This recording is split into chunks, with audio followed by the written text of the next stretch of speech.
4장에서야 비로소 이제 죄에 대한 제사법을 소개를 하게 돼요. 속죄제는 여기서 보면은 어떻게 나와 있죠? 이름이 뭘로 나와 있죠? 속죄 제물 뭐 이렇게 나와 있어요. 이거를 영어로는 어떻게 표현했냐면 sin offering으로 나와 있어요. 그렇죠? 뭐 3절 보면은 3절의 영어로도 이제 보면은 여기서 이제 sin offering for the sin he has committed 이렇게 나와 있거든요. 그러니까는 요 속죄제물 우리가 속죄제물이라고 번역한 거의 영어 번역판은 sin offering이에요. 그리고 이제 히브리 말은 다른 게 있겠죠. 네. 그리고 이제 또 이제 이 sin offering이니까는 죄 제물인 거죠. 그냥 직역을 하자면은 죄 제물. 그래서 죄를 어떻게 한다 하겠어요? 속죄한다, 용서한다. 근데 이제 여기서 나오는 펑션을 기능적인 면에서 본다면은 정화예요, 정화. 죄를 정화시킨다. 이런 기능이 계속 나타나고 있어요. 이제 그 부분에 대해서 우리가 오늘 자세히 보고 가겠습니다. 근데 이제 우리가 죄에 대해서 생각해 보자면은 왜 죄가 들어왔을까요? 다 알고 계시죠? 우리 창세기 때 보면은 아담과 하와가 있었으니까 아담과 하와는 왜 죄를 지었을까요? 마귀. 그럼 마귀가 문제죠. 마귀는 어떻게 했죠? 템트예요. 템트. 이게 가장 중요한 거예요. 예수님도 똑같이 유혹을 받으셨어요. 이 템트. 그래서 원래 템트라는 기능을 하는 거는 악이라는 거가 템트를 하게 돼 있어요. 그래서 하나님께서 만드신 거는 선과 악이에요. 선과 악은 하나님께서 만들었기 때문에 하나님께서는 천지 창조를 하시고 뭐라고 말씀하세요? 보기에 심히 좋았더라. 그러면 그 뜻이 완벽하다는 말씀이세요. 선한 것, 우리들의 마인드셋에는 선한 것만 좋은 거예요. 악한 거는 좋지 않아요. 근데 하나님께서는 선과 악을 전부 다 통치하시는 왕이세요. 그렇기 때문에 많은 사람들은 그냥 너무 쉽게 생각할 수가 있어요. 악은 하나님께 아니야. 악은 어둠은 하나님께로 오지 않았어. 악은 하나님하고 상관없어. 그렇지만 우리는 매번 뭘로부터 공격을 받죠? 악으로부터 공격을 받아요. 악으로. 그 공격은 어떤 형태로 오냐면 템팅으로 와요. 유혹으로 오는 거예요. 그래서 우리한테 생각적으로나 뭐 어떤 기회가 있어서 그러나 이런 유혹이 왔을 때 이거에 넘어가느냐 안 넘어가느냐가 굉장히 중요한 거예요. 그래서 이제 지금 우리 히브리 성경에서 지금 구약 성경에서 얘기하고자 하는 악이 무엇인가에 대해서 조금 생각을 해보고 넘어가셔야 됩니다. 그래야지 죄에 대한 하나님께서 생각하는 죄가 무엇인가 이거를 우리가 알 수가 있는 거예요. 자, 우선 4장 1절은 우리가 방금 읽었고 여호와께서 모세에게 말씀하여 이르시되 그렇게 했습니다. 그래서 지금부터 얘기하는 거는 여호와께서 말씀하시는 거예요. 모세가 얘기하는 게 아니라 풀어주는 것도 아닙니다. 보면은 자 2절에 보면은 이스라엘 자손에게 말하여 이르라 누구든지 여호와의 계명 중 하나라도 그릇 범하였으되 만일 기름 부음 받은 제사장이 범죄하여 이렇게 나와 있어요. 자 우리가 2절을 좀 보고 넘어가겠습니다. 자 여기서 보면은 하나라도 그릇 범하였을 때 하면은 우리가 이게 무슨 얘기인가 좀 뭐가 특별한가 이게 나타나질 않아요. 그렇죠? 네, 이게 뭐가 어쨌다는 거지? 이스라엘 자손에게 말하여 이르라 누구든지 여호와의 계명 중 하나라도 그릇 범하였을 때 이렇게 나와 있어요. 근데 이게 이제 번역상 이렇게 나와 있는 거지. 영어 성경이 옆에 계시면은 한번 보세요. 어떻게 되어 있냐면은 when anyone sins unintentionally 나와 있어요. 무슨 얘기예요? 인텐션이 있다는 거예요, 없다는 거예요? 의도가 있어요, 없어요? 의도가 없다는 거예요. 지금 여기서 얘기하고 있는 거가 의도가 없는 죄를 얘기해요. 의도가 없다는 거. 이게 무슨 얘기죠? 잘 모르고 지었. 네. 자, 죄에는 이런 게 있습니다. 우리가 10가지 하나님의 계명, 10계명이라고 하는 계명이 있어요. 그 중에서 얼마나 우리가 번역상 오류에 잡혀 있는지를 제가 말씀을 드리려고 그래요. 우리가 이제 바로 인터넷 검색을 해가지고 무슨 NIV도 있고 또 킹제임스 버전도 있고 ESV도 있고 굉장히 많은 버전이 막 20몇 가지 30가지 한국말도 넣으면은 30가지 막 굉장히 많은 버전들이 있어요. 다 찾아보면은 특히 영어 번역만 해서 봐도 이렇게 나왔어요. 살인하지 말라. 어떻게 나와 있어요? 영어로는 do not kill, do not murder. 거의 크게 두 가지로 나와 있어요. 이거에 차이점이 있어요. 이거에 차이점이 있어요. 개미를 죽을 때는 kill이에요, murder예요? kill이죠. 그러면은 뭐가 들어간 거예요? 개미를 죽일 때는 의도적으로 개미를 미워해서 죽은 게 아니에요. 그냥 개미니까 죽는 거예요. 의도가 미움이라는 의도가 없는 거예요. 근데 murder라는 거는 뭐냐면은 뭐 물론 우리 집사님 개미 이놈은 개미 하면서 막 난 네가 싫어라고 할 수도 있어요. 네. 근데 사람을 미워하는 거하고는 그 정도가 깊이가 이게 다르죠. 네. 나는 개미가 싫어 할 수도 있지만은 그래서 우리가 어떤 짐승을 죽이거나 이제 이렇게 파괴를 할 때는 미움이라는 게 안 들어가요. 근데 이제 사람은 어떨 때 죽여요? 실수로 죽이는 거 말고 정말 내가 계획을 해서 저 사람을 어떻게 해버리라는 살인이 있죠. 살인하지 말라 할 때 그 살인은 킬이 아니라 murder예요. 이거는 의도를 가지고 하는 거예요. 그래서 예수님께서 뭐라고 말씀하세요? 어떤 자가 살인했다고 그래요? 형제를 미워하는 자가. 그럼 이미 내가 진짜 죽이지 않았어도 그 미움이라는 의도가 죽인 거하고 똑같다는 거예요. 그게 하나님께서 보시는 죄의 모습인 거예요. 그러니까는 주님께서 보시는 거는 내가 죄를 졌다라기보다는 내 의도가 무엇인가요? 그래서 우리의 마음이 어떤 거가, 마음의 중심이 어떤 거가 주님께서는 가장 중요한 거예요. 그러니까 우리가 눈으로 보고 음욕을 품었다 그런 자마다 뭐라고 했어요? 예수님께서는 간음을 하였느니라 안 했는데요. 그게 아니라 너의 의도가, 너의 마음이 음욕을 품었다. 이미 그렇게 되는 거예요. 형제를 미워해서 우리가 저주를 했다. 이게 뭐예요? 미움이라는 의도가 이미 그 사람을 죽게 한 거예요. 주님께서 아신다는 거예요. 그 마음을 아신다는 거예요. 그래서 죄라는 거는 뭐예요? 우리가 무엇을 의도했느냐, 내가 어떤 생각을 가지고 있느냐에 따라서 내가 무엇을 행동했느냐라기보다는 무슨 의도를 가지고 있냐에 따라서 이미 그게 시작이 된 거예요. 내가 행동한 거는 마침표를 찍은 거고, 근데 내가 어떤 의도를 품었냐는 이미 그 죄가 시작이 된 거예요. 주님께서는 지금 이거에 대해서 말씀하시는 거예요. 그래서 이 원래 히브리어에서도 지금 이 부분이 나와요. 이 의도를 했냐 안 했냐. 그래서 지금 이 속죄죄는 내가 이미 뭔가 큰 잘못을 행동으로 딱 보여지기 전에도 이미 요게 나타나는 거예요. 그러니까 주님께서는 우리가 야, 너 살인했어 안 했어? 도둑질 했어 안 했어? 이거를 보고 판단하시는 게 아니에요. 그런 마음이 있었니? 그런 마음. 그 마음은 근데 누가 알아요? 내가 무슨 마음을 품었는가 누가 알아요? 네, 하나님. 그리고 그 다음에 아는 사람은 나예요. 네. 내가 비밀리 품었던 마음. 네. 그 주님께서 아시는 거예요. 근데 이런 게 또 있는 것 같아요. 우리의 머릿속으로 생각을 분명히 하는데 내가 하는 마음이 있고 불쑥 들어오는 마음이 있어요. 그런 거 느껴보세요. 왜냐면은 밑도 끝도 없이 저 사람이 어떻고 저쩌고 막 생각을 하다가도 어디선가 오는 생각이 딱 있어요. 그게 부정적인 생각일 수도 있고 아니면은 아니야 괜찮아 그런 건 그렇게 오해할 필요 없어 이렇게 오는 마음도 있고 여러 가지 생각들이 우리한테 들어와요. 그게 내 생각이 아닐 때도 있다는 얘기예요. 네. 그 악한 영은 우리한테 부정적인 생각을 계속 품어주고 미흡게 하고 억울하게 만들고 혼자 디프레션하게 막 외롭게 만들고 그래서 하나님께서 주시는 그 평화를 어떻게든지 무너뜨리려고 하죠. 근데 우리 안에 있는 생각은 어떨 때 어떻게 변하냐면은 말씀을 대하고 말씀을 자주 대하고 기도하고 주님께 초점을 맞출 때 어떻게 돼요? 내 마음이 중심을 잡아요. 그런 이런 유혹하는 말들이 그런 생각들이 우리의 생각을 탁 치고 들어올 때 다른 쪽에서는 그거를 막아요. 또 선한 생각들이 와요. 이게 성령께서 하시는 거죠. 이렇게 영적 싸움이 치열하게 우리의 매 순간순간마다 계속 일어나고 있어요. 뭐 기도하다가도 그렇죠. 막 기도하는데 막 딴 생각이 들어오고 여기서는 야 뽑아내려고 그러고 막 이제 방언으로 막 기도하고 이런 모습들이 계속 나오잖아요.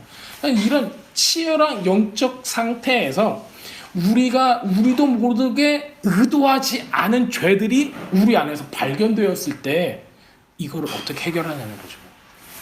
주님께서는 이제 이거를 얘기를 하고 있는 겁니다. 내가 의도하지 않았는데 뭔가 잘못을 지었어요. 이거에 대해서 이제 말씀을 드립니다. 자, 여기서 그 히브리어로 실수로 의도치 않게라는 단어는 쉐가가라는 단어예요. 이거는 그 히브리어로는 실수, 부주의, 무지의 죄 이런 걸 뜻하고 있어요. 그 모르는 것도 죄예요. 하나님 말씀을 몰라서 죄를 졌어요. 죄를 진 거예요. 죄를 질 뻔했어요가 아니라 죄를 지었어요. 자, 이거는 샤가가라는 단어에서 나온 거고 이 의미는 뭐냐면 길을 잃다. 그 다음에 잘못 인도하다. 잘못 인도하다. 그러니까는 내가 길을 잃어버려도 이게 잘못된 의도고 남을 잘못 인도해 가도 문제인 거예요. 보면은 그러니까 이 단어 안에 이런 게 다 포괄적으로 들어가 있는 거예요. 그 다음에 길을 잃어서 잘못을 범하다 이런 뜻을 가지고 있습니다. 그렇다면 지금 여기서 그 의도치 않다라는 이 단어가 가지고 있는 거 실수다 이런 거건 길을 잃어버렸다는 단어 그 다음에 무지하다는 단어 다른 사람이나 다른 것을 잘못된 길로 인도한다는 뜻을 다 포괄적으로 가지고 있는 거예요. 죄라는 거, 하타라는 거. 지금 이게 그 속죄죄니까는 sin 오퍼니까는 이건 어떻게 하냐면은 하타이라고 불러요. 이 sin 오퍼를 하타시라고 불러요. 이 하타라는 그 죄, 히브리어 죄의 단어는 뭘 갖고 있냐면은 어떤 의미가 있냐면은 목표나 길을 놓치다예요. 내가 목표가 있는데 그걸 놓친 거예요. 내가 이 길로 가야 되는데 이 길을 놓쳤어요. 그 다음에 잘못 가다 뭐 그냥 이거를 죄라고 바로 그냥 트랜스레이트 하기도 해요. 그 다음에 또 뭐가 있냐면 도달하지 못함, 목표에 도달하지 못함을 의미를 하고 있습니다. 자, 히브리어 단어에서는 제가 방금 말한 이 모세오경은 토라, 하나님의 말씀 토라라고 이제 불렀죠. 근데 우리는 이제 이거를 우리들이 토라가 뭐예요? 그렇게 물어본다면은 성경에는 우리가 히브리어 바이블로 안 봐서 그렇지 토라라는 단어가 정말 많이 나와요. 시편을 봐도 하나님의 말씀이 뭐 나를 뭐 새롭게 하신다 있잖아요. 다 토라라고 써놨어요. 네, 다 토라. 주님의 가르침이 나를 얼마나 즐겁게 하는지 뭐 이렇게 나오는 표현들 많잖아요. 다 토라예요 거기서. 우리만 번역을 말씀이라고 해서 말씀이라고만 얘기를 해야지 우리는 막 안정감을 막 느껴요. 토라라고 하면 뭔가 좀 이단 아니야? 이렇게 생각할 수도 있는데 그게 아니라 원래 원어예요. 그게 하나님의 말씀이라는 뜻을 가지고 있는 원어예요. 근데 우리가 이거를 깊이 이해를 한다면은 어떻게 하는 것을 디자인해놨는 걸 알 수가 있습니다. 토라의 어근 이거를 보면은 이렇게 돼 있어요. 지금 우리가 이제 봤던 이 토라라는 거는 어떤 뜻을 가지고 있냐면은 가르침, 지시 혹은 또 이제 계시라는 뜻도 가지고 있어요. 크게 보자면은 그런데 이제 지시는 이런 거예요. 인스트럭션이에요. 우리가 뭔가를 이렇게 조립을 해야 될 때 인스트럭션을 봐야죠. 이게 없으면 안 되는 거예요. 이게 없으면은 우리가 조립식 책상을 딱 샀는데 이거를 다 조립을 해야 돼요. 뭘 보고 해야 돼요? 그냥 내 생각대로 하면은 어떻게 돼요? 분명히 책상이 의자가 돼요. 잘못돼요. 그런데 이거를 보면서 스크롤을 얻다가 박을 것이고 못을 얻다가 박고 이렇게 다리를 한 다음에 탑을 딱 세워가지고 이게 데스크가 돼야 된다 하고 딱 나와 있는 거가 인스트럭션이에요. 이거대로 해야 되는 거예요. 내 맘대로 다 하고 이거 빠먹었어 이렇게 하면 안 되는 거죠. 똑같은 거예요. 하나님도 하나님의 법을, 하나님의 길을, 하나님의 백성으로 살아야 하는 모든 방법을 인스트럭션을 만들어 놓으셨다는 거예요. 근데 이게 또 어디에서 쓰이냐면은 아버지가 자기 자녀에게, 그러니까 옛날 같은 경우는 이렇죠. 대를 이어서 일을 했어요. 산업을, 자기 유업을. 예수님께서는 무엇이었죠? 어떤 역할을 하셨죠? 사회에서 목수 역할을 하셨어요. 그렇다면은 예수님의 육신의 아버지는 누구예요? 요셉은 뭐였어요? 직업이? 목수였죠. 그래서 목수의 아들이라고 하죠. 그 예수님도 목수였고. 그런데 이런 거하고 똑같이 옛날 농경사회 때는 아빠가 농사를 짓는 농부였으면 아들도 너무 자연스럽게 농부가 되는 거예요. 그러면은 이 아들 농부가 농사 짓는 법을 누구한테 배워요? 아빠 농부한테 배우는 거죠. 아들 목수가 아빠 목수한테 이런 모든 우드워킹을 하는 모든 이런 디테일한 부분들, 어떻게 조인트를 만드는가, 어떻게 깎는가, 이런 모든 것들을 배우듯이 거기서도 아버지가 자기 아들한테 가르쳐주는 이 삶의 모든 방식, 자기 가업을 이을 수 있게, 자기 모든 걸 똑같이 할 수 있게 하는 방법, 이것을 인스트럭션이라고 부르는데 그것도 토라라고 해요. 이 토라는 또 제사장의 지시나 뭐 법적인 이런 율법을 말하는 거죠. 이런 본문들, 뭐 제사법 이런 여러 가지 법들을 다 포함을 하고 있어요. 보통은 근데 히브리 사람들한테는 이 개념이 있기 때문에 하나님 말씀 자체가 토라였어요.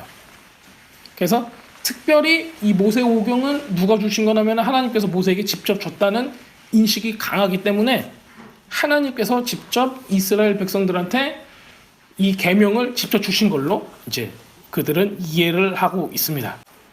자, 그렇다면은 토라가 바로 하나님께서 우리에게 제시해준 길인 거예요.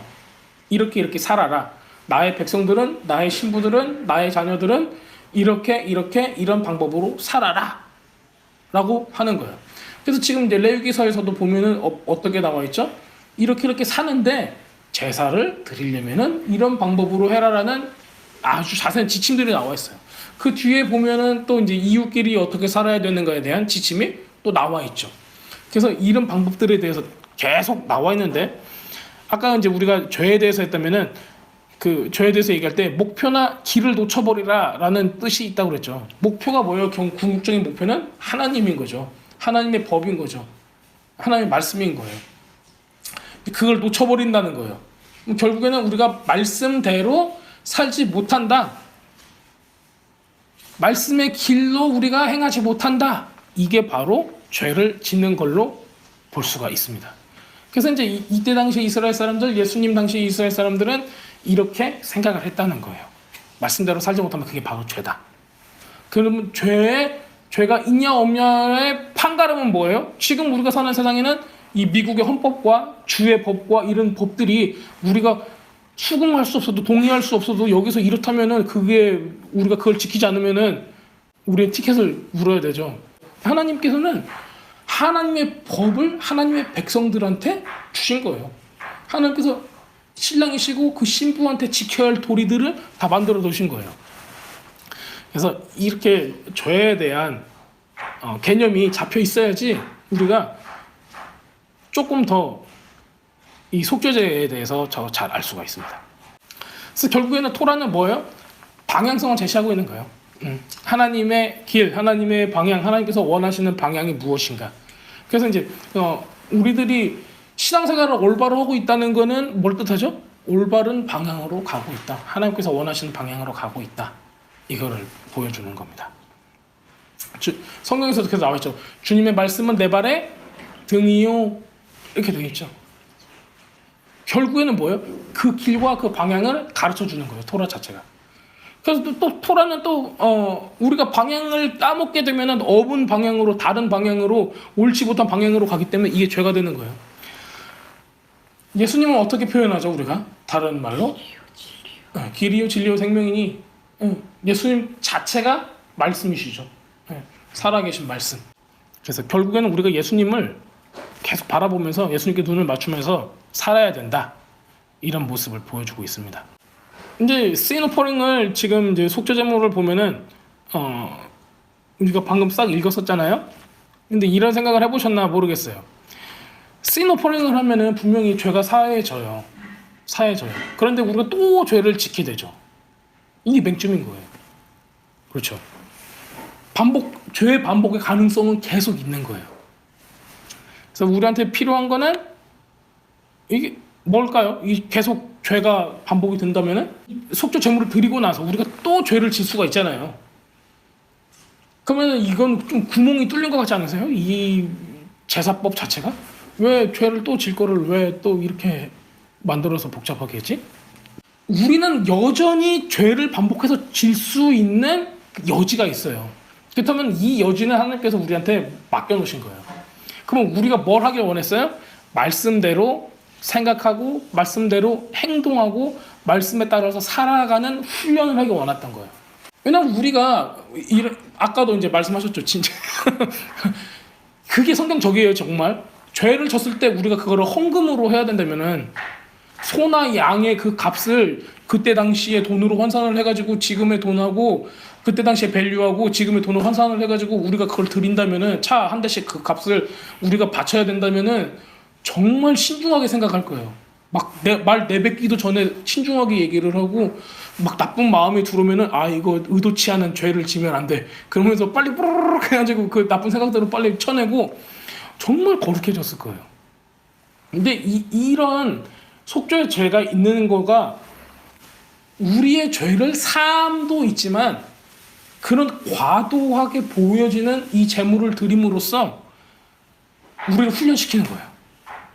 죄를 짓지 않게 그런 잘못된 의도를 품지 않도록 주님께서 우리한테 그런 길을 주시는 거죠. 프로텍트 해주죠. 네, 어찌 보면 그래요.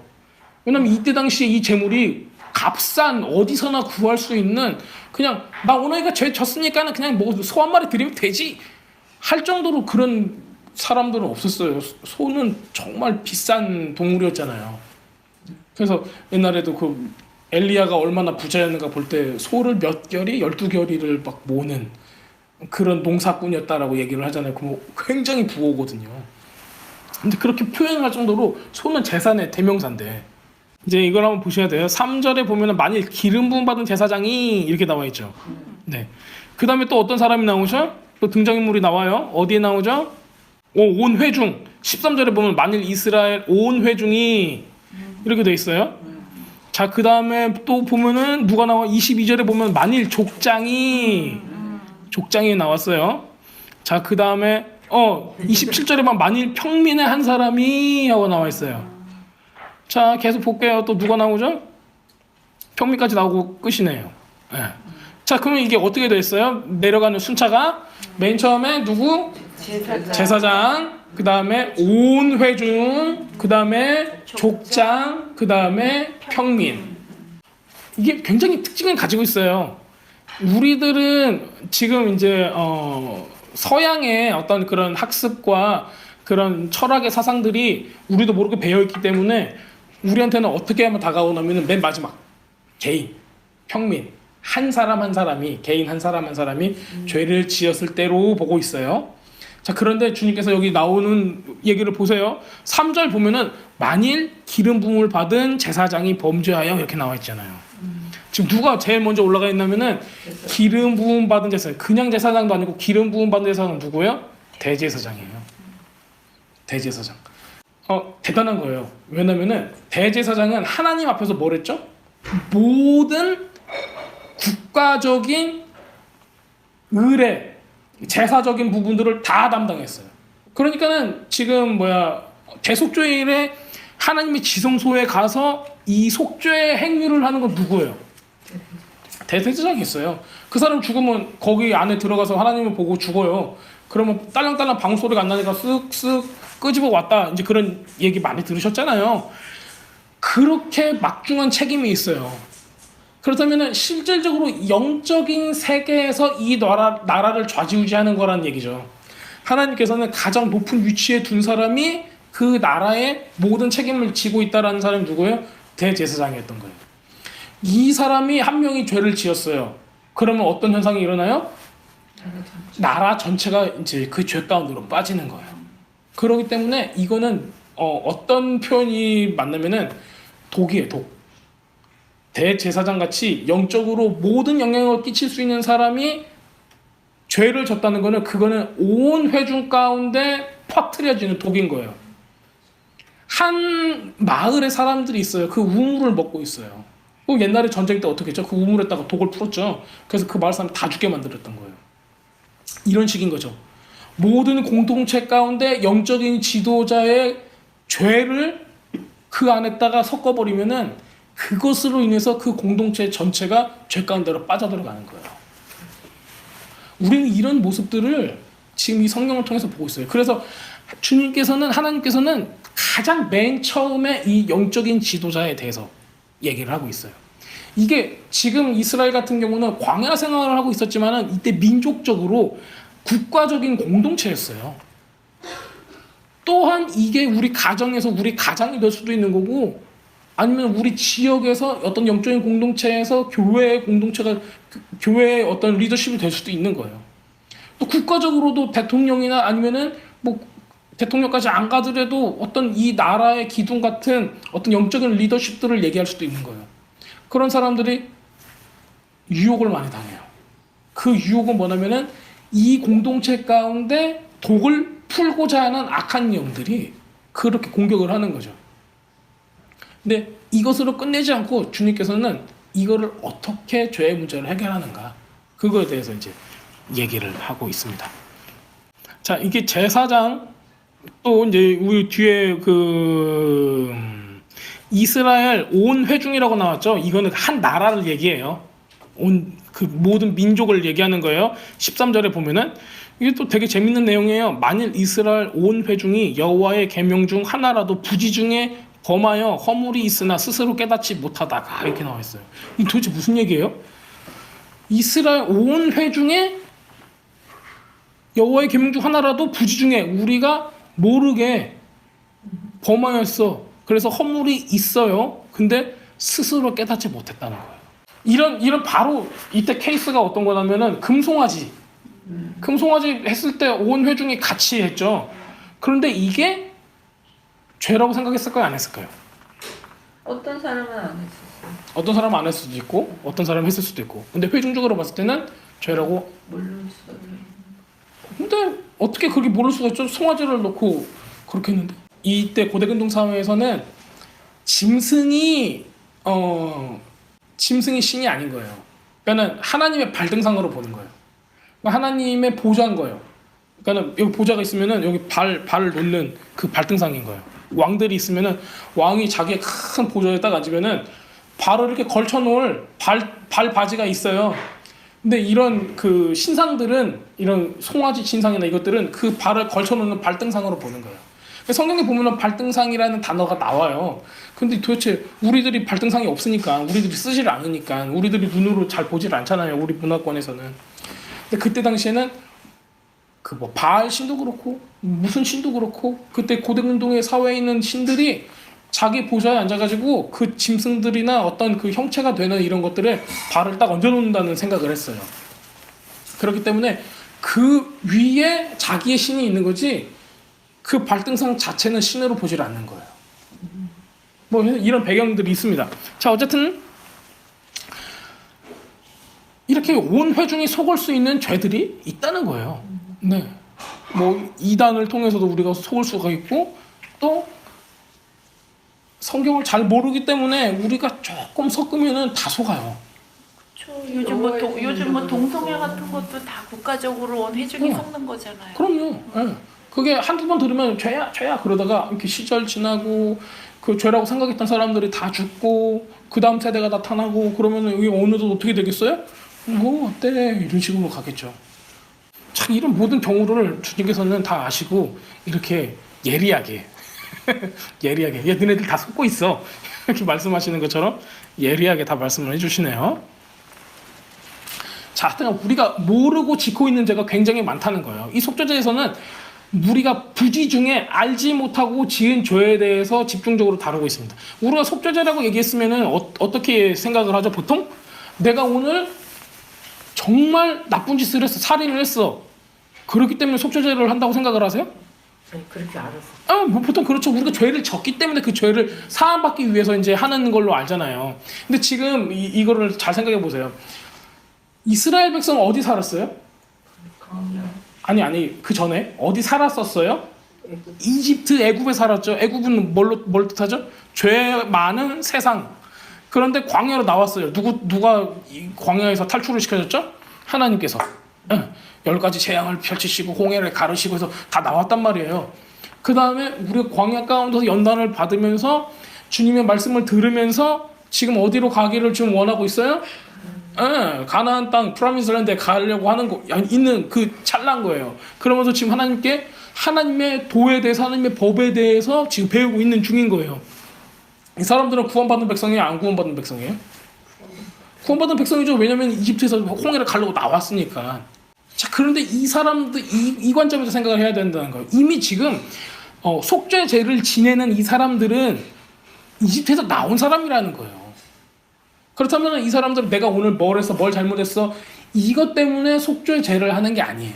우리가 부지중에 지은 죄, 알지 못하고 생각하지 못하고 나도 모르게 지은 죄에 대한 문제가 우리한테 더 큰 거예요. 왜 믿는 사람들 그렇잖아요. 그냥 대놓고 나쁜 짓 하는 사람도 우리가 간혹 가다가 교회에 분란을 일으키고 정말 나쁜 짓 하는 사람이 있긴 하지만은 대부분의 많은 성도들은, 대부분의 많은 사람들은 구원을 받았다고 스스로 생각을 하고 착하게 살려고 노력을 하고, 그렇죠. 그러면서 짓는 죄들은 보통 어떤 죄예요? 자기가 의도하고 죄를 져요? 다 생각을 해보세요. 다 전부 다 가서 보면 그래요. 정의롭다고. 다 스스로 정의로운 거예요, 진짜. 다 스스로 정의롭다고 해요. 나는 그런 거 의도하지 않았어. 나는 나쁘게 하려고 한 게 아니야. 의도하지 않았어. 다 그래요. 다 자기 나름대로의 논리가 있고 자기 나름대로의 정당성이 다 있어요. 그래서 그 얘기 듣고 있으면 다 맞는 것 같죠. 근데 이 사람이 스스로 어떨 때요? 이게 죄라고 깨달았을 때요. 아, 내가 했던 거가 나도 몰랐지만은 이게 죄였구나. 내가 잘못했던 거구나. 이걸 깨달았을 때 뭘 드려요? 속죄제를 드려요. 그래서 이제 여태까지 우리가 생각했던 죄는 극악무도하거나 아니면은 우리의 어떤 행동의 결과가 죄로 나타났을 때 그것을 어떻게 무마하기 위해서 드려지는 죄처럼 보여졌어요. 많은 사람들이 그렇게 실제로 알고 있고. 하지만 요거는 우리가 의도하지 않고 우리가 실수하는 죄. 정말 내 의도와 다르게 이게 상황이 흘러가서 말씀을 대하고 나서 보니까 아, 이게 내가 잘못한 거였구나. 내가 잘못 생각하고 있었구나. 내가 옹졸했구나. 내가 더 남들을 생각하는 것보다 내가 이기적이었구나. 이걸 이제서야 깨달은 거예요. 그럼 내가 어찌할꼬 하잖아요. 그러고 나서 하나님께 나가는 재물인 거죠. 근데 우리는 이렇게 생각할 수 있습니다. 우리가 의도하지 않았기 때문에 이거는 내가 의도하지 않았어. 내 잘못이 아니야. 이렇게 생각하는 사람도 있어요. 아니 나는 그렇게 하자고 지금 이런 얘기를 카톡을 보낸 게 아니에요. 그렇게 하시는 분 있을 거 아니에요. 아니 내가 뭐 지금 여기 공동체를 망하게 하려고 이 카톡을 보낸 게 아니라 그럼 잘해보자는 거죠. 이렇게 하고 그냥 얘기를 해버릴 수가 있어요. 하지만은 주님께서 이거를 죄라고 얘기를 하시는 거예요. 그리고 그에 대한 응당한 죄의 값을 요구를 하시는 거예요. 그렇기 때문에 두려운 겁니다, 우리가. 그렇기 때문에 이거를 시리어스하게 아주 심각하게 받아들여야 되는 거예요. 우리들은 내가 의도하지 않았다고 이거는 아무것도 아니야 하고 그냥 우리 스스로가 판단할 게 아니라는 거예요. 심판자가 우리가 아니니까. 뭐 정죄는 우리의 역할이 아닌 것 같아요. 우리는 회개하고 주님을 따르고 서로 용납하고 덮어주고 그러면서 기도해야죠. 성령께서 직접 그 죄를 본인이 깨닫고 회개하고 돌아올 수 있게 해달라고. 그게 이제 우리의 역할이지. 우리가 심판자 대행의 역할을 할 필요는 없어요. 왜냐면 그 화살이 다 자기한테로 돌아오니까. 이게 이제 그 부분이 나와요. 이 뒷부분에서 그 허물을 감당하게 된다는 부분이 약간 이제 5장 그쪽에 나오잖아요. 거기에서 이제 나와요. 이제 우리 이제 옛날에 어떤 그 영적 전쟁이나 이런 거에 대해서 같이 나눴을 때 이런 거 있죠. 누구하고 같이 그 상담을 했어요. 그러니까 누군가의 죄를 내가 들은 거예요. 내가 이러이러한 죄를 지었어요. 상담을 요청합니다. 어떻게 해야 되죠? 하면은 이 사람이 그 기도 제목을 듣고 그 어려움을 듣고 가고 딴 데 가서 호로록 가서 얘기를 해버린 거예요. 이게 기본적으로 교육이 안 된 거예요. 어떤 교육이 안 됐냐면은 이거를 가서 남들한테 이거는 일종의 말로 자기 죄를 드러낸 건데 이거를 들은 사람이 그 죄를 감당하고 그 허물도 감당하게 돼 있다는 거가 여기 나와요. 근데 이거를 가가지고 딴 데 가가지고 띡 퍼뜨리는 거하고 이거를 성경적인 방법으로 지금 여기서는 이제 속죄죄죠. 속죄죄로 이거를 해결하는 방법이 있어요. 근데 많은 사람들은 이거를 나팔을 불죠. 회개하라 하면 나팔을 했죠. 그런 나팔을 부는데 자기가 자기가 그 얘기를 들었기 때문에 자기가 회개해야 될 부분인 거예요. 그래서 이런 부분들도 우리가 이제 레위기를 잘 안다면은 레위기 있는 내용이 지금 이 서신서에서도 굉장히 많이 나와요. 제가 이제 이따가 볼 거예요. 그러니까 이런 부분들을 좀 교회 생활 가운데 잘 성경적인 지식이 있으면은 그런 것들이 좀 이렇게 두려워져야 돼요. 하나님을 두렵게, 그러니까는 벌이 두려운 게 아니라 내가 주님을 사랑하기 때문에 주님을 경외하는 그런 마음이 생겨야 돼요. 지금 이제 우리는 여기 소만 잡으라고 해도 바로 두려움이 엄습해 오는데 그런 정도가 아니라 주님을 경외하기 때문에 우리가 두려워하는 그런 마음이 좀 있어야 됩니다. 4절을 보겠습니다. 4절. 그 숫송아지를 회막 문 여호와 앞으로 끌어다가 그 숫송아지의 머리에 안수하고 그것을 여호와 앞에서 잡을 것이요 기름 부음 받은 제사장은 대제사장이에요. 직접 하는 거죠. 그 숫송아지의 피를 가지고 회막에 들어가서 그 제사장 손가락에 그 피를 찍어 여호와 앞 곧 성소 휴장 앞에 7번 뿌릴 것이며 어디에서 뿌려요? 앞에다가 뿌리는 거죠. 휴장 앞에 7번 뿌린대요. 대속죄일은 어떻게 했죠? 휴장 안으로 들어가서 법궤에다가 7번을 뿌렸어요. 근데 지금 여기는 어떻게 했어요? 이거는 속죄제니까 대속죄일이 아니라서 밖에서 휴장에다가 뿌렸어요. 휴장에다가 7번을 뿌린 거예요. 근데 그 휴장이 아시잖아요. 굉장히 커요. 20cm 두께에다가 이게 30피트? 30피트 정도 돼요. 그러니까는 미터로 하면 한 18m 돼요. 그래서 9층, 8층 높이 아파트 정도 되는 그 정도 높이인 거예요. 엄청나게 높다는 거예요. 그게 이제 솔로몬 성전 때 그랬다는 거고 지금 성막 때는 그렇게 높지는 않아요. 네. 솔로몬 성전 때는 그때는 굉장히 컸어요. 그래서 이제 우리 지난번에 거기 바벨론이나 아수르나 아니면 그 뒤에 페르시아나 이런 건축물들을 보면은 그 지네들이 신이 들어가는 그 문은 다 그렇게 생겼어요. 엄청 커요 이렇게. 네. 그래서 거기로 막 말 타고 쫙 들어가고 하는 그래서 거기를 들어가면은 그 신이 그 신전 안으로 들어갈 수 있는 이런 게 되는 거예요. 근데 그 양식이 고대 근동 사회의 양식이 지금 여기서도 있는 것처럼 보이지만 그거하고 똑같지는 않고 어쨌든 솔로몬의 성전도 그렇게 큰 그 휘장이 있었어요. 네. 이것도 이제 이따가 좀 말씀드릴 겁니다. 이거하고 연관이 돼 있어요. 네. 그게 이제 좀 놀라운 부분이 생기죠.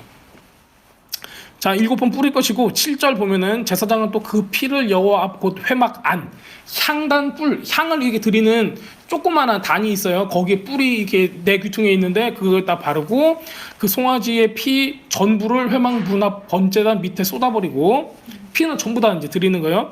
또 그 속죄물이 된 숫송아지의 모든 기름 이제 우리 지난번 화목제 드렸던 것처럼 기름을 떼어냈더니 곧 내장 덮인 기름과 내장에 붙은 모든 기름과 두 콩팥과 그 위 기름 곧 허리 쪽에 있는 것과 간에 덮인 꺼풀은 콩팥과 함께 떼내되 이거는 화목제 제물의 소액에서 떼놓은 같이 할 것이요 제사장은 그것을 번제단 위에서 불사를 것이며 이랬어요. 번제단에서 불사를 넣어요. 예? 그래서 이제 이거는 누구한테 드리는 거예요? 하나님께 드리는 거를 우리가 이제 딱 볼 수가 있습니다. 그래서 이제 또 나와요.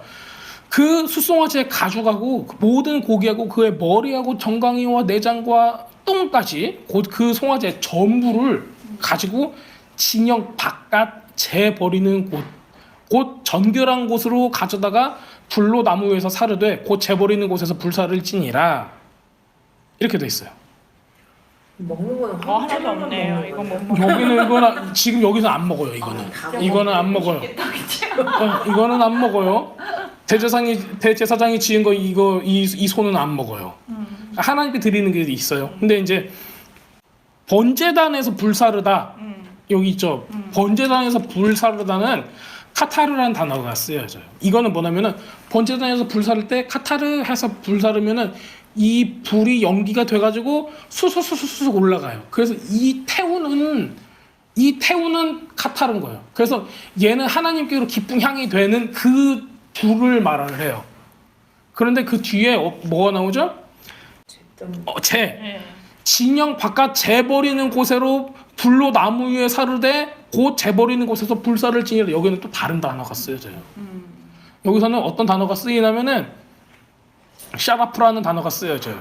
샤라프라는 단어는 뭘 의미하냐면은 심판 같은 거 태워서 없애버리다. 지금 앞에 있는 단어는 어떻게 되냐면은 태워서 향기롭게 주님께 올라가게 해드리는 거고 여기 뒤에는 태워서 없애버리는 거예요. 죄는 태워서 없애버리고 하나님의 것은 하나님께로 올라가는 거고 땅의 것은 태워서 없애버리는 거예요. 이게. 근데 샤타르라는 이 단어가 세라핌 우리가 세라프 그 뱀의 형상을 가진 천사가 있다고 했죠. 그 이사야서 6장에 나오는 그 불뱀이라고도 불려요. 그 불이 여기서 나와요. 그러니까 결국에는 뭐예요? 이거는 심판에 의해서 육신이 불에 태워져서 멸망받는 걸 뜻해요. 그렇다면 하나님께 올라가는 이 포션이 있고 멸망받아서 없어져야 하는 포션이 있다는 거예요. 이게 바로 속죄제인 거죠. 그래서 카타르는 거룩한 불, 사라프는 파괴의 불, 태워서 없애버리는 불이에요. 징벌의 불이고. 그래서 하나님께서 말씀하시죠. 그 하나님의 계명은 두 가지를 가지고 축복과 저주가 있다고 하시죠. 불도 마찬가지예요. 거룩한 불과 없애버리는 불이 있다는 거예요. 파괴의 불이. 이 두 가지가 근데 다 하나님께부터 나온 거예요. 누구 때문에? 우리 때문이에요. 우리 죄를 없애기 위해서 있는 거예요. 이 치밀하십니다. 주님께서 하시는 이 내용이. 레위기 이때 그 하나님께서 모세한테 이 레위기 제사법을 얘기를 하면서 이미 예수님께서 무엇을 해야 되는 것까지 디자인이 다 된 거예요. 그걸 보면은 그냥 놀랄 것밖에 없어요. 자, 결국에는 그건 뭐예요? 우리가 6절에서도 이제 7번 뿌리는 거 보고, 저기 17절에도 가면은 제사장이 그 피를 찍어 여호와 앞에 휘장에서 7번 뿌린다 이렇게 나와 있거든요. 이게 전부 다 이제 휘장에 7번 뿌리는 것을 볼 수가 있어요. 7번은 우리가 충만한 완성된 이런 걸 얘기하죠.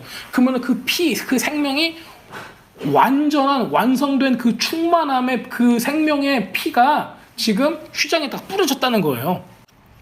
그렇다면 이거는 예수님의 완성된 속죄 사역을 속죄하는 예수님의 사역을 우리한테 황소 제물을 통해서 이 소 제물을 통해서 우리한테 보여주고 있는 겁니다.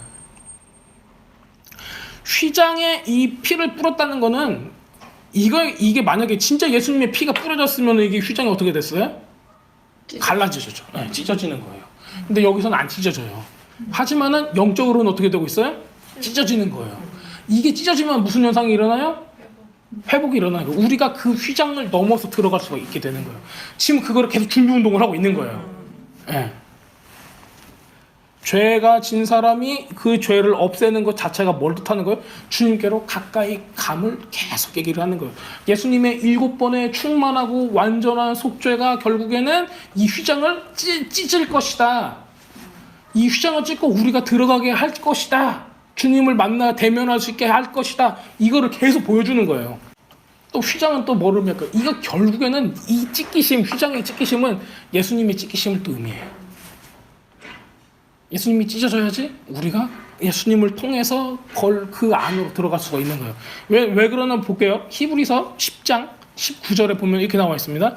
그러므로 형제들아 우리가 예수의 피를 힘입어 성소에 들어갈 담력을 얻었나니. 다 아시죠? 그의 길은 그 길은 우리를 위하여 휘장 가운데 열어놓으신 새로운 살 길이요 휘장은 곧 그의 육체니라. 거기다가 피를 뿌렸을 때 그 육체가 찢어짐으로 그 살이 찢어짐으로 그 몸이 죽으심으로 우리가 주님께로 갈 수 있다는 얘기죠. 또 하나님의 집 다스리는 큰 제사장이 계심에 여기가 바로 기름 부음 받은 제사장이 지금 히브리서에 다시 등장을 하는 거예요. 우리가 마음의 뿌림을 받아 악한 양심으로 벗어나고 unintentionally 있죠. 우리가 의도하지 않은 거 뭐 때문에 그럼 죄를 지어요?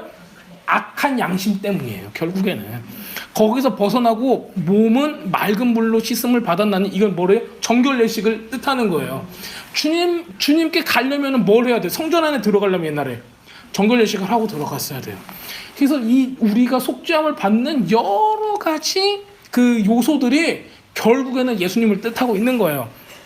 씻음을 받았나니 참 마음과 온전한 믿음으로 하나님께 나아가자 이렇게 나와 있습니다. 자, 결국엔 우리가 의도하지 않고 모르고 지은 죄는 사함을 받을 수 있다. 하지만은 하나님의 계명과 말씀을 아는 사람이 죄를 지으면 이제 어떻게 되는가? 이거에 대해서도 우리가 좀 얘기를 해야 돼요. 모르고 지은 죄는 이렇게 사함을 받을 수가 있는데 우리가 알고 뻔히 아는데도 나쁜 짓을 할 때가 있죠. 그러면 이거 어떻게 되죠? 지금 여기서는 unconditionally가 나왔어요. unintentionally가 나왔는데 지금 이게 의도하지 않고 우리가 모르는 상태에서 지은 죄예요. 근데 우리가 의도하고 알지만 눈 감고 하는 경우가 있을 거예요. 히브리서 10장 26절에 이게 계속 나와요. 우리가 진리를 아는 지식을 받은 후 짐짓 죄를 범한 즉 다시 속죄하는 제사가 없고. 이거 진짜 이거 어떻게 그 다음 절입니다. 더 무섭습니다. 오직 무서운 마음으로 심판을 기다리는 것과 대적하는 자를 태울 맹렬한 불만 있으리라. 이거 제가 하는 얘기가 아니에요. 히브리서의 저자가 얘기하는 거예요. 히브리서의 저자가 바울이 가장 유력해요. 하지만 누군지는 확실하게 밝혀지진 않았어요. 하지만은 지금 히브리서에 보면은 레위기서에 있는 이 속죄 제사를 그대로 갖다가 놨어요. 그러면은 이 사람은 레위 지파의 사람일 수도 있을 정도로 굉장히 이 제사법에 해박한 랍비의 모습을 갖추고 있는 거예요. 정통한 사람이에요, 이 사람은. 근데 이 사람은 무슨 얘기를 했어요, 지금? 우리가 진리를 이미 알았어. 하나님의 뜻이 뭔가를 알아. 그리고 예수님을 통해서 단번에 그 죄를 처리를 했어요. 그런데 다시 알고도 예수님의 뒤통수를 친다는 거죠, 지금. 그거를 만족하지 않고 계속 죽이는 거고 똑같은 거예요. 다시는 속죄하는 제사가 없고. 그래서 우리 서신서에 보면 계속 나오죠. 그 영원한 생명을 그 하나님의 그 신령한 것을 맛보고서도 악한 것과 연합한 사람 어떻게 된다고 그랬죠? 다시 구원을 못 받는다. 그렇게 심각하게 얘기를 했어요. 그래서 그 정도의 수준이 우리가 어떤 건지는 몰라요. 도대체 왜냐면 우리는 지금 연약해서 이렇게 하면 안 되는데 하면서 우리가 그냥 우리의 연약함 때문에 넘어갈 때가 있어요. 근데 제가 보기에는 이거는 그 정도 수준은 아닌 거예요. 이 정도의 수준은 내가 아는데도 거의 적그리스도적인 그런 짓을 할 때를 좀 얘기하는 것 같아요. 그만큼 레위기서도 그렇고 히브리서 기자도 이거를 굉장히 중요하게 다루고 있어요. 그 이유가 뭘까요? 우리를 훈련시키기 위해서예요. 우리의 행동과 우리의 생각을 바른 길로 인도하기 위해서지 이거를 그냥 영원히 죽어라 그런 의도는 아닌 거예요. 자, 결국 이게 뭐죠? 우리가 의도하고 지은 죄는 속죄제로 해결이 안 된다는 얘기예요. 막 일부러 지은. 근데 그렇다고 이제 그거를 우리는 스스로 생각할 때 내가 어저께 이거 알고도 이렇게 했는데 이거 어떡하지? 이렇게 난 다 죽었네. 이렇게 생각하라는 게 아니라 그 정도 차원이 아니라 죄를 지었으면 바로 주님 앞에 회개하고 하나님 내가 이렇게 깨달았습니다. 주님 용서해 주세요. 해야 된다는 얘기죠. 주님과 교제, 우리의 존재 자체가 하나님 앞에 계속 깨끗하고 정결한 모습으로 살아가는 거가 추구가 되어야 한다는 거죠. 어쨌든 지금 히브리서하고 레위기서의 이 우리가 의도하지 않은 죄, 실수로 범한 죄는 속죄죄로 해결이 되는데 의도하고 나쁜 짓 하는 거에 대해서는 방법이 없다는 거예요. 그거는 구원을 받은 지금 성도들이 주는 이 법에서 나온 거예요. 그래서 우리들은 이렇게 생각할 때 있잖아요. 저 안 믿는 사람들은 다 불구덩이라고 생각을 해요. 근데 제일 무서운 게 누구예요? 믿는 사람들이에요. 믿는 사람들은 속죄를 이미 받았기 때문에 거기서 또 잘못하면 방법이 없다는 거예요. 그래서 믿는 사람들은 더 높은 단계의 수준의 하나님의 말씀대로 살아가는 그런 생활에 주님의 백성으로 살아가는 이 모습을 계속 요구받는 거예요. 주님께서 우리에게 계속 그거를 요구를 하는 거예요. 그래서 내 방법대로 살아라는 거죠. 회중도 이게 똑같아요. 회중도 비슷하게 온 나라에 가는 거기 때문에 영향을 미치는 거기 때문에 굉장히 비슷하게 나갑니다. 22절에 보면은 이제 족장이 나와요. 족장이 바로 이제 그 장로를 뜻해요. 그런 거 생각해 보셨나요? 이스라엘 백성이 광야에 이렇게 나왔어요. 광야에 나왔으니까는 몇 명이겠어요? 장정만? 60만? 가족들이 이렇게 처자식이 있어서 하면은 최하가 300만이에요. 최하가 300만. 지금 그 진 가운데 뭐가 있어요? 그 진 가운데 성막이 있고 그 네 그룹으로 나눠서 3개씩 해서 12지파들이 탁탁탁탁 있고 가운데는 레위 지파와 성막이 딱 있는 거예요. 그 모습을 이제 가지고 있는 거예요. 그러면은 성막을 중심으로 해가지고 3,000피트 이렇게 원을 해요. 그럼 거기가 진 0이에요. 이거를 넘어가면 뭐예요? 진 바뀐 거예요. 그렇게 해서 이제 나타나고 있어요. 그리고 성막 그 성소가 하는 방향이 있어요. 어느 쪽이에요? 동쪽이에요. 항상 성소의 이 도어는 문은 동쪽을 향해 있어야 돼요. 그래서 가면서도 이제 섰을 때 성막의 위치, 이 지성소, 성소의 위치에 따라서 이 진의 위치가 바뀌어지는데 항상 동쪽을 기준으로 해가지고 이제 딱 놔요. 벌써 지금 얘기하는 게 낫겠어요. 예수님께서 속죄 제물로 돌아가셨어요. 그렇죠. 죽으셨죠? 어디서 죽으셨어요? 영문방. 영문박. 아유 똑똑하셔. 영문박. 영문박이 뭐예요? 진영 박근을 뜻나는 거예요. 자 그렇다면 우리 이제 골고다 언덕. 또 뭐라고죠? 거기가 골고다 언덕이 어디예요? 갈보리. 갈보리. 예, 갈보리가 골고다예요. 예. 골고타라고 하거든요. 골고타라는 거는 그 사람 머리를 뜻해요. 골고타. 히브리 말로 골고타가.